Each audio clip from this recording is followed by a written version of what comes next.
Nossa conversa de hoje é com Eliana Calmon, primeira mulher a ocupar um cargo de ministra no Superior Tribunal de Justiça e a assumir a corregedoria do CNJ. Eliana, que acirrou os ânimos de magistrados ao falar que existiam bandidos de toga, defende: o judiciário deve ser passado a limpo da mesma forma que a Lava Jato está fazendo com o Executivo e o Legislativo. No bate-papo conosco, ela fala de temas polêmicos, como aposentadoria compulsória, foro privilegiado e da relação da classe política brasileira com a elite econômica do país. Ministra, muito obrigada por aceitar conversar com a gente. E eu queria que a senhora contasse uma coisa de início. Sente falta daquele dia a dia da magistratura? Foram quase 40 anos de magistratura, fora o período de Ministério Público. Não, eu até me surpreendi, porque eu achava que eu ia sentir muita falta. Mas eu vou confessar publicamente o que é que aconteceu. Depois que eu levei 2 anos no Conselho Nacional de Justiça, e eu conheci a grande, o que é a magistratura por dentro, e eu vi a necessidade de se tomar tantas providências, e isto foi possível na Corregedoria, e foram 2 anos de intenso trabalho. Quando eu retornei ao STJ e comecei e retornei à minha atividade de julgamento, eu achei uma coisa pequena. É como se eu estivesse carregando água do mar de canequinho, julgando um processo de cada vez. Eu achei até enfadonho. Eu não senti mais aquele entusiasmo que eu sentia como julgadora.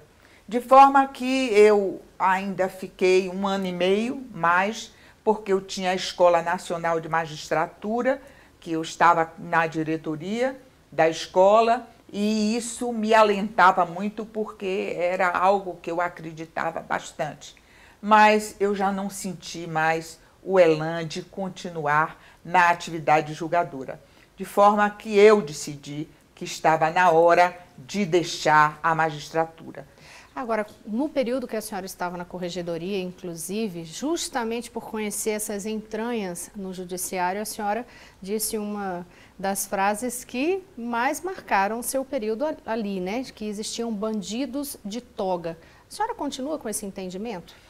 Sim, eu continuo a afirmar isso, não que seja a grande maioria, isso é uma minoria de magistrados que se prevalece das prerrogativas de magistratura para fazerem o que não devem. Eles se sentem protegidos em razão da proteção que existe na legislação para o magistrado e que precisa ter. O magistrado precisa ter essa proteção.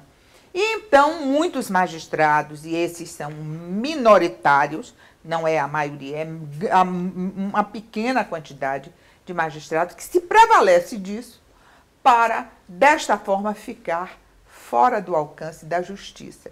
E foi a isto que eu me referi quando falei dos bandidos de toga, e por isso mesmo é que eu acho que a magistratura deve punir exemplarmente estas pessoas que se prevalecem disso. Agora, a punição que existe hoje no judiciário, a senhora acha que é suficiente? Uma aposentadoria compulsória, isso tem de ser revisado? Veja bem o que é que acontece. Nós temos a aposentadoria compulsória em razão da pena administrativa.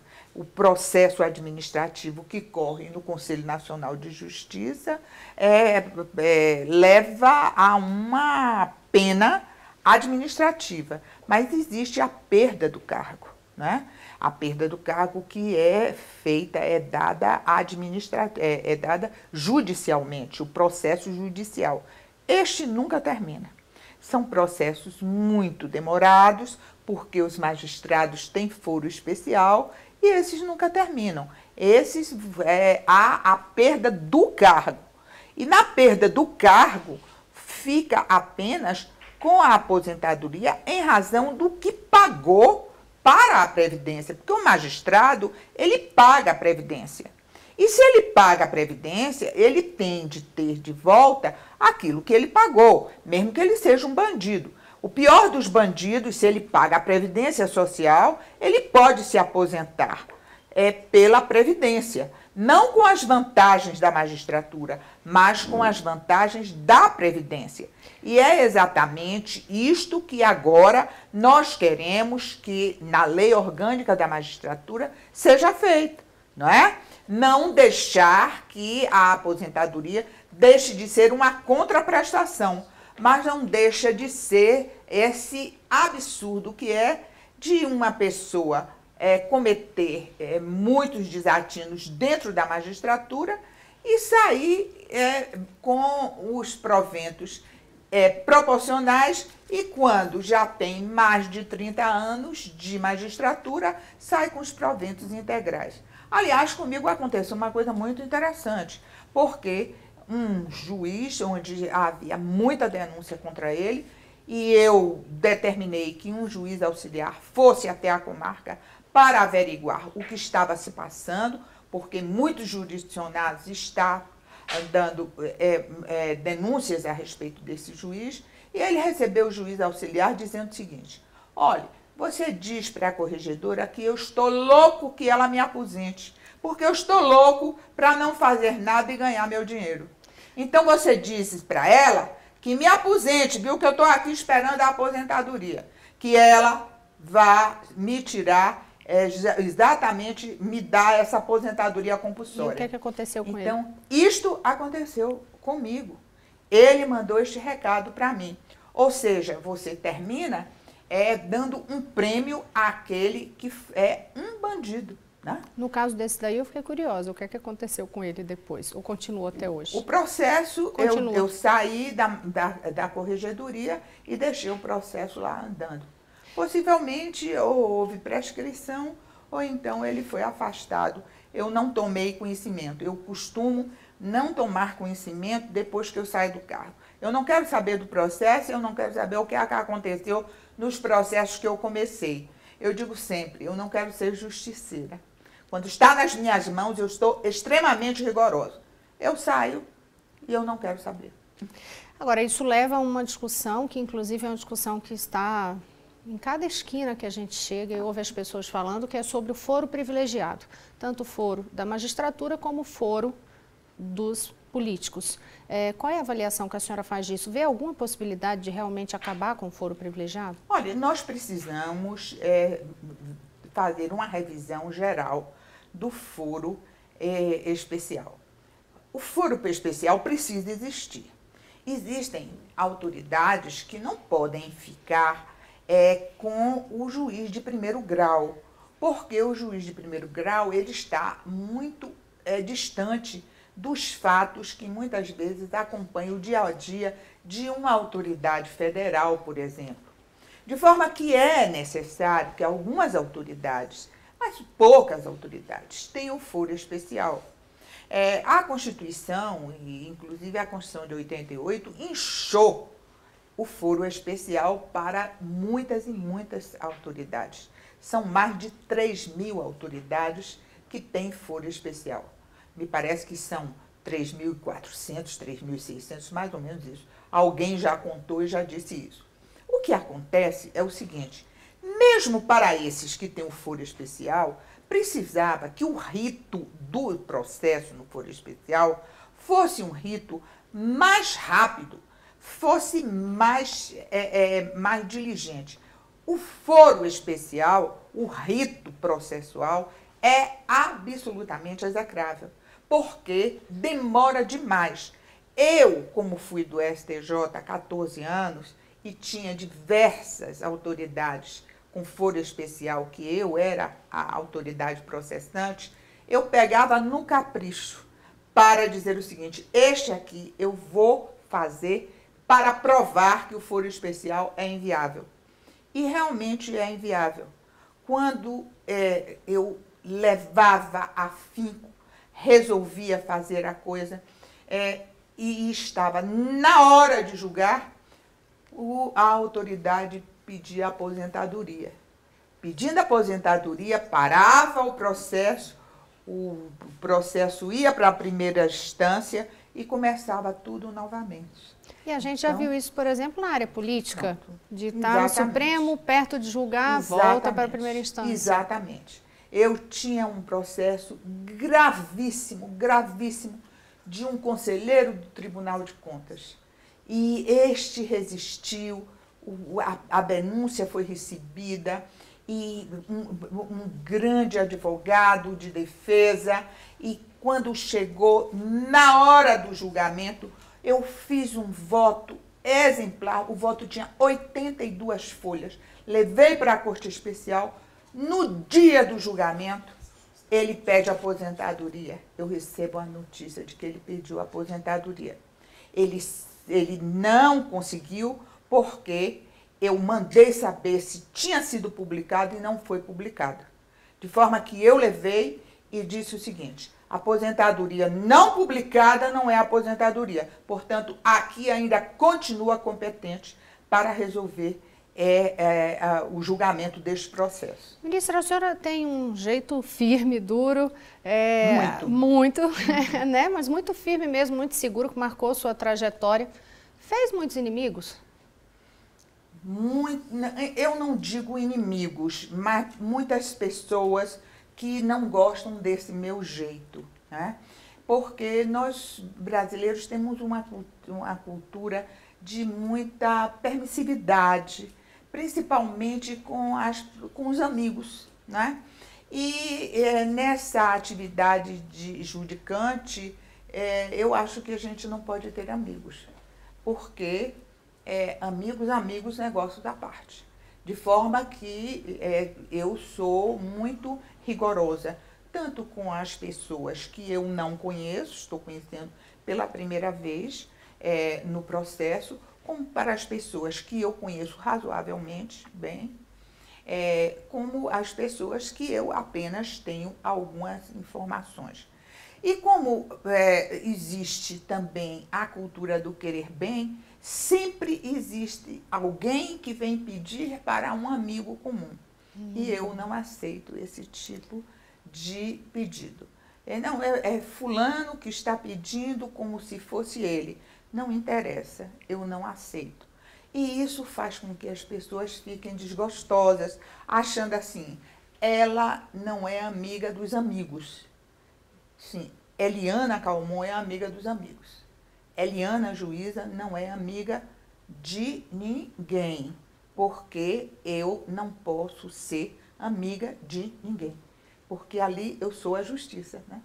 E aí o jeito que a senhora arrumou, inclusive, foi ampliar a sua proteção, né? A gente chegou aqui na sua casa, muito obrigada por nos receber na sua casa, e a gente já viu logo de entrada que a senhora tem toda uma rede de proteção. É muito devota a senhora, né, ministra? Foi uma forma mesmo de ir se protegendo? Não. Eu sou, inclusive, agnóstica. Eu tenho estes santos como uma forma de... Eu gosto da escultura, não é? Gosto de peças antigas, então eu tenho por isso. Mas eu acredito muito nas forças positivas, não é? Nas forças positivas das pessoas que nos rodeiam. E eu acho que, como existem as pessoas que não querem bem, tem outras que querem muito bem. E eu recebo tantas manifestações de pessoas até que não me conhecem, mas que acham importante alguém que pense como eu e que faça assim. Então, eu acho que fica elas por elas. Se pelo menos empatado. Ruim. Pelo menos empatado. E eu não tenho medo, porque eu não recebo forças negativas. Eu não presto atenção. Mas a senhora tem patuais, assim, pela casa? Tem. Eu tenho meus patuais, sem dúvida alguma. Eu não creio em bruxos, mas se eles existem, vamos nos proteger, não é?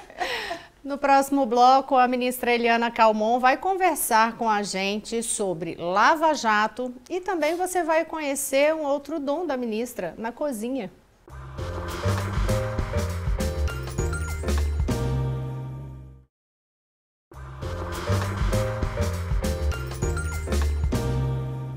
Estamos de volta conversando hoje com a ex-ministra Eliana Calmon.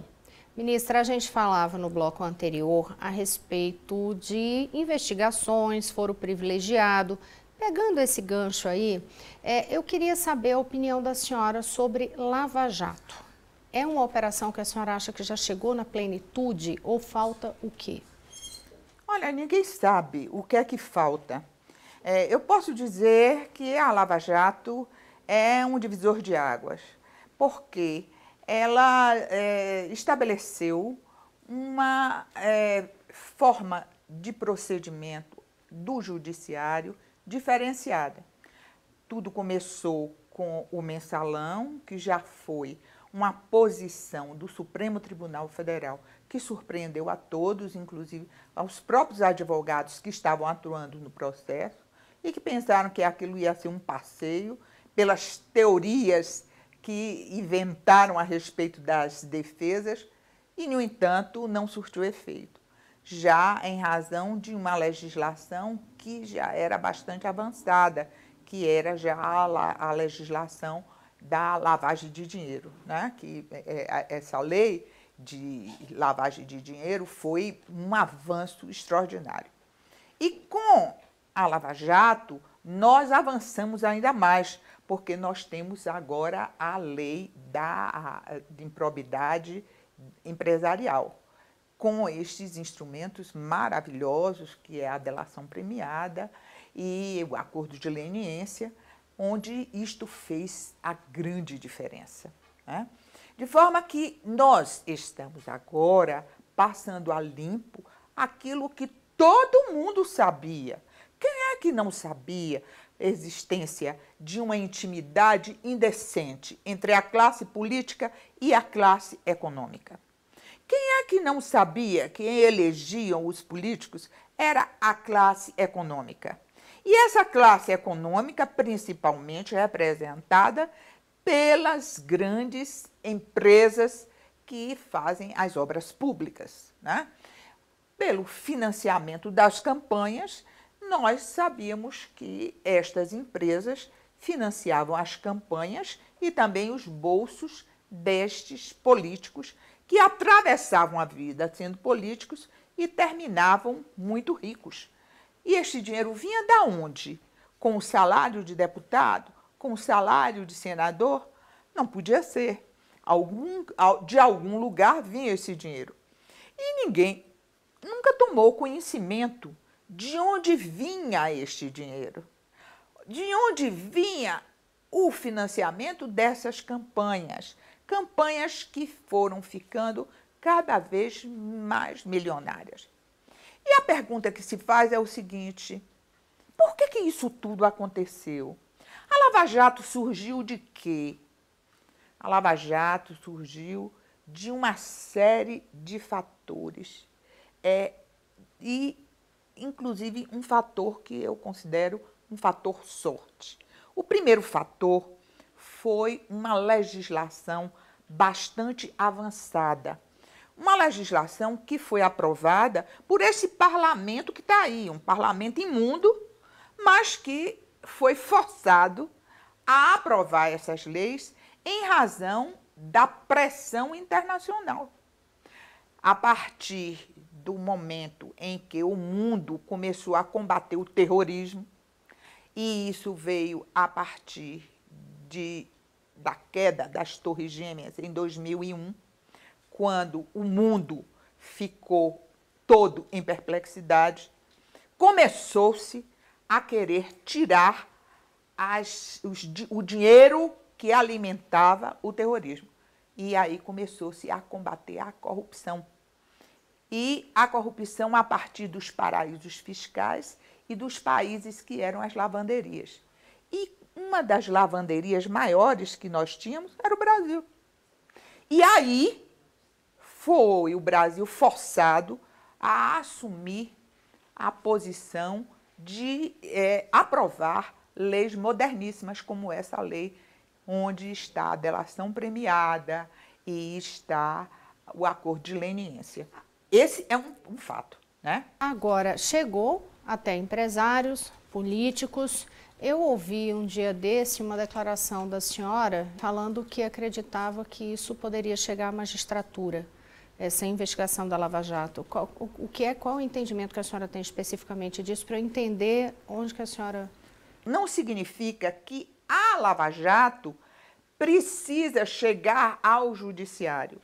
Mas eu me falei no sentido figurado, dizendo o seguinte: se o Brasil está passando a limpo os poderes da República, o Executivo e o Legislativo, precisa também passar a limpo o Poder Judiciário, porque a magistratura sai da mesma sociedade corrupta de onde saem os demais poderes, os membros dos demais poderes. E nós, brasileiros, não ignoramos que existe corrupção dentro do Poder Judiciário. E estes são piores, porque, pelo menos, no Legislativo e no Executivo, nós fazemos a renovação de 4 em 4 anos, pelo voto popular. E na magistratura, não. Nós temos um juiz corrupto que fica a vida inteira. E cada vez mais ele vai subindo os degraus e vira a cúpula do Poder Judiciário. E isso é que eu acho uma temeridade.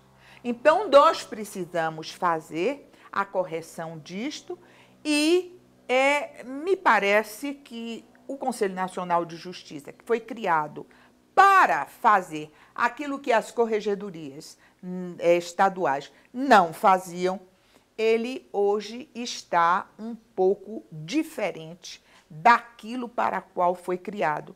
Ou seja, ele está um pouco, vamos dizer assim, inibido de fazer esta correção. Aliás, na gestão passada, o presidente do Conselho Nacional de Justiça disse que a prioridade seria a administração de justiça e não a disciplina da magistratura. A senhora tentou, em 2014, uma vaga ao Senado. Não foi eleita. Voltaria a se candidatar? Não. Eu até me senti muito bem-sucedida na campanha, porque eu fui muito bem votada, eu tive 530 mil votos. Na Bahia é um estado problemático, é um estado onde se vota sempre com o governo. Eu sabia das grandes dificuldades. O partido, que é o PSB de Eduardo Campos, e a Rede Sustentabilidade Marina Silva, não tinha penetração, porque na Bahia o domínio total era do PT. Mas o objetivo era cavar a terceira via para justamente evitar essa polarização PT-PSDB. Né? Então, o Eduardo Campos dizia: ministra, nós precisamos tirar essa polarização PSDB-PT e o PMDB no meio, tirando partido dos dois. Precisamos acabar com isso. E nós vamos ter uma grande vitória em 2018. Não foi possível, Eduardo Campos morreu no meio da campanha. Eu disse, não há condição, porque os partidos políticos são verdadeiras casas de negócio. Então, você é filiada a um partido, mas o partido não lhe dá abrigo, porque o partido, muitas vezes, está apoiando candidatos de outra legenda, porque rende mais para ele. Cada vez mais se fala na possibilidade de juízes serem candidatos. A senhora acha que é um caminho que deve ser seguido, trilhado por esses magistrados, ou deve ser evitado? Não. Eu entendo que o magistrado, ele tem uma formação adequada para ser magistrado. Acho que nós não devemos confundir as coisas. Eu tinha uma vida toda, eu tinha 40 anos de magistratura, já estava no fim da minha carreira, né?